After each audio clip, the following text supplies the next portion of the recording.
how to sign into Peacock TV. Hey everyone, welcome back to our channel. In this video I'm going to guide you on how you can sign into Peacock TV, so make sure to watch the video till the end.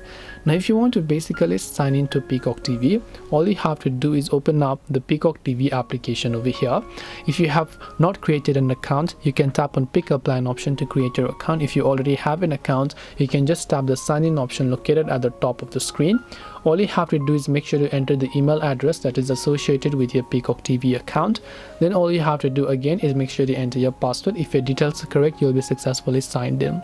Now in case you happen to forget your password, you can tap on the I button right here to view your current password, or you can tap on forgot password here if you happen to forget it and reset your password, and then you should be able to log in. That's all it takes to sign into Peacock TV. Hope this video was helpful. If you have got any more questions, then feel free to also leave them down in the comment section below. Thank you very much for watching till the end of the tutorial, and see you soon in the next video.